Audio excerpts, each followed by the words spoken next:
इस वीडियो में हम फिनोल के बारे में डिस्कस करेंगे। अगली वीडियो में हमने अल्कोहल का सारा पोर्शन कंप्लीट कर लिया था। अगर मैं कहूँ कि फिनोल को फर्स्ट जो है ना प्रिपेयर किसने किया था, रंग ने प्रिपेयर किया था। कौन से ईयर में प्रिपेयर किया था, 1834 में प्रिपेयर किया था। और किससे प्रिपेयर किया था, कोल्टार से प्रिपेयर किया था। हमने पढ़ा था कि बिटुमिनस कॉल की जब डिस्ट्रक्टिव डिस्टिलेशन करते हैं तो उसमें से एक कंपाउंड मिलता है कोल्टार, क्योंकि उसमें से बहुत से एरोमेटिक कंपाउंड होते हैं। तो इसने भी फिनोल भी कहाँ से मतलब आइसोलेट किया था, कोल्टार से आइसोलेट किया था। और ये एक एरोमेटिक कंपाउंड है। कौन सा कंपाउंड है, एरोमेटिक कंपाउंड है। उसमें जो है ना OH ग्रुप, हाइड्रोक्सिल ग्रुप एक भी हो सकते हैं, दो भी हो सकते हैं, या ज़्यादा भी हो सकते हैं। वो क्या होता है, डायरेक्टली अटैच होते हैं। अब जो है ना इसे हम फिनोल क्यों कहते हैं, क्योंकि बेंजीन का जो ओल्ड नेम था वो क्या था, फीन। बेंजीन का ओल्ड नेम फीन था, तो इस वजह से वो ड्राइव हो गया फिनोल में, क्योंकि अल्कोहल के लिए हम ऑल यूज़ करते हैं, इस वजह से फिनोल होता है। और फिनोल क्या होते हैं, एसिडिक होते हैं। जैसे हमने पढ़ा कि अल्कोहल भी एसिडिक होते हैं, ऐसे ही फिनोल भी एसिडिक होते हैं। ये इंपॉर्टेंट इंटरमीडिएट होते हैं फॉर अराइल ईथर्स, मतलब अराइल एरोमेटिक ईथर्स की प्रिपरेशन के लिए ये एक इंपॉर्टेंट इंटरमीडिएट होते हैं। मैंने बताया था कि हम जो है ना बाद में डिस्कस करेंगे सारा नॉमेनक्लेचर, पर ये जो कॉमन नेम है फिनोल के ये ज़्यादा इंपॉर्टेंट है, क्योंकि ऑलमोस्ट यूज़ होते रहते हैं, इस वजह से हम इसको डिस्कस करेंगे। अब ये देखिए, अगर फिनोल का जो दूसरा नाम है कार्बोलिक एसिड भी है, और ये क्या है, फिनोल एक डिलिक्वेसेंट सॉलिड है। अब ये देखिए, अब बेंजीन रिंग में अगर डायरेक्टली OH लगा हुआ तो ये क्या होगा, फिनोल।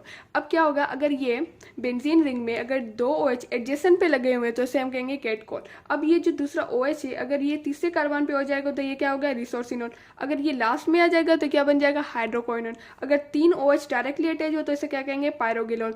अगर इस फिनोल में CH3 मतलब, अब ये देखें, इसको मैं ऑर्थोपेरा को बाद में डिस्कस करती हूँ, ये अब डिस्कस करें। अब ये OH और ये लास्ट में अगर यहाँ पे CH3 लगा हुआ तो हम इसे कहेंगे पेराक्रिसोल।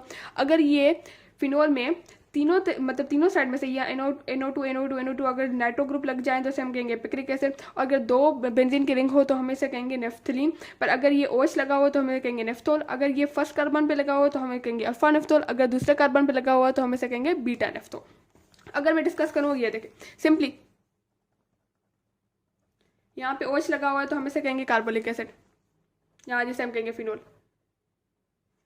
अगर ये OH ग्रुप यहाँ पे लगे हुए हैं तो इसे हम कहेंगे क्या, केटकोल। पर अगर ये OH यहाँ पे आ जाए तो हम इसे क्या कहेंगे, रिसोर्सिनोल। पर अगर ये OH यहाँ पे आ जाए तो इसे क्या कहेंगे हम, हाइड्रोक्विनोन। अगर ये OH यहाँ पे तीन लग जाए तो इसे क्या कहेंगे हम, पायरोगिलोन। मतलब ऐसे ही जैसे हमने डिस्कस किया, ये देखें ये पायरोगिलोन हो गया। अगर मैं कहूँ हाँ ऑर्थोपेरा और मेटा क्या होते हैं, ये देखें। सपोज करें यहाँ पे कोई भी ग्रुप लगा हुआ हो, हम बेंजीन में वैसे डिस्कस करेंगे। ये देखें कोई भी ग्रुप यहाँ पे लगा हुआ हो तो ये इसका जो फर्स्ट कार्बन जी है ये कहेंगे हम ऑर्थो, उसके बाद जो आएगा वो कहेंगे मेटा, और इसके बाद जो आएगा पेरा। अगर सपोज करें ये बेंजीन की रिंग है और ग्रुप यहाँ पे लगा हुआ हो तो ये क्या बन जाएगा, ऑर्थो। ये क्या बन जाएगा, मेटा। ये क्या बन जाएगा, पेरा। और यहाँ से भी ऑर्थो मेटा, दो ऑर्थो होते हैं, दो मेटा होते हैं, और एक पेरा ग्रुप होता है। ऐसे ही अगर मैं कहूँ यहाँ पे OH ग्रुप लगा हुआ हो, ये कार्बन ऑर्थो मेटा और ये पेरा हो गया, इस वजह से हम इसे कहेंगे पेराक्रिसोल। और अगर ये फिनोल की रिंग में, बेंजीन की रिंग में यहाँ पे OH लगा हो और यहाँ तीनों साइड में से ये एक छोड़ के दूसरे कार्बन पे अगर ये NO2 लगे हुए हैं तो हम इसे कहेंगे, कॉमन नेम है पिक्रिक एसिड। ये मोस्टली पूछा गया है पुरानी इंग्रीडियंट्स में, ये मोस्ट कॉमन नेम है, आपको याद करना है, ये इसको कहेंगे हम पिक्रिक एसिड। और अगर नेफ्थोल, ये देखें अगर दो बेंजीन की रिंग हो तो उसे हम कहेंगे नेफ्थलीन। और अगर तीन बेंजीन की रिंग हो तो हम उसे कहेंगे एंथ्रासिन। ये आपको याद करना है कि दो बेंजीन की रिंग हो तो हम उसे कहेंगे नेफ्थलीन, अगर तीन बेंजीन की रिंग हो तो हम उसे कहेंगे एंथ्रासिन। अब जो है ना अगर OH लग जाए तो उसे कहेंगे नेफ्थोल। अगर फर्स्ट कार्बन पे लगा हुआ तो अल्फा नेफ्थोल, अगर सेकंड कार्बन पे लगा हुआ तो बीटा नेफ्थोल। अब जो है ना हम इसके डिस्कस करेंगे स्ट्रक्चर। अगर मैं स्ट्रक्चर की डिस्कस करूँ कि ये देखें,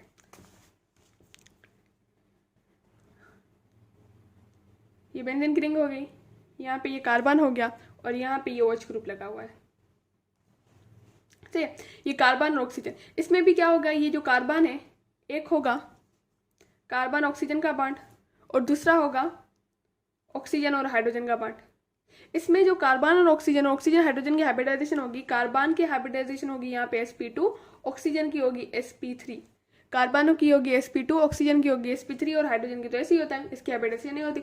तो हमने अल्कोहल में पढ़ा था कि कार्बन की होती है sp3 और ऑक्सीजन की भी होती है sp3, मतलब फिनोल में इसकी हैबिट ऐसी कार्बन ऑक्सीजन बॉन्ड में कैसे होती है sp2 sp3 और ऑक्सीजन हाइड्रोजन की क्या होती है sp3 s होती है। इसमें जो कार्बन ऑक्सीजन की जो बॉन्ड लेंथ होती है वो शॉर्ट होती है कंपेयर टू अल्कोहल की, और यहाँ पे जो ऑक्सीजन है वो मोर बेसिक होता है एज कंपेयर टू अल्कोहल में, और हाइड्रोजन मोस्ट एसिडिक होती है, मोर एसिडिक होती है कंपेयर टू अल्कोहल, मतलब ऑक्सीजन ज़्यादा बेसिक होता है और हाइड्रोजन ज़्यादा एसिडिक हो जाती है। और यहाँ तो मतलब क्या हो जाता है, कॉन्जुगेशन अकर हो जाती है किसके, लोन पेयर ऑफ ऑक्सीजन और एरोमेटिक रिंग में हो जाती है। इस वजह से जो फिनोल की जो जब वो बन जाता है, आयन बन जाता है, मतलब हाइड्रोजन जब रिमूव हो जाती है, जब हाइड्रोजन रिमूव हो जाती है तो वो क्या होता है, स्टेबलाइज होता है। किसकी वजह से, क्योंकि कॉन्जुगेशन अकर हो जाती है ऑक्सीजन के लोन पेयर और एरोमेटिक रिंग की वजह से।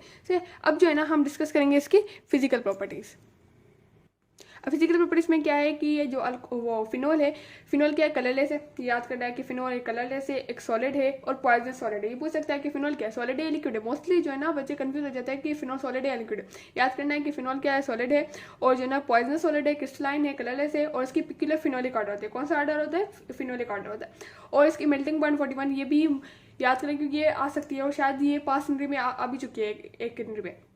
तो मतलब अगर मैं कहूँ फिनोल की मेल्टिंग पॉइंट कितनी होगी 41 डिग्री सेंटीग्रेड, उसकी बॉइलिंग पॉइंट कितनी होगी 182 डिग्री सेंटीग्रेड।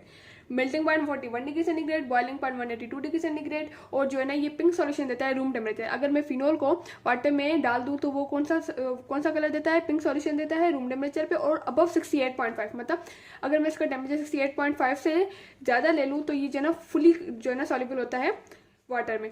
मतलब अगर रूम टेम्परेचर में कम सॉल्युबल होता है, पर अगर मैं 68.5 डिग्री सेंटीग्रेड से अगर मैं टेम्परेचर अबव ले लूँ तो ये फुली डिजॉल्व हो जाता है वाटर में। और ये जो है ना ये एक पॉइजनस है और जो है ना ब्लिस्टर प्रोड्यूस करता है स्किन वगैरह में, और इसको हम फिनोल को एज ए डिसइंफेक्टेंट तौर भी यूज़ करते हैं। खुदा हाफिज़।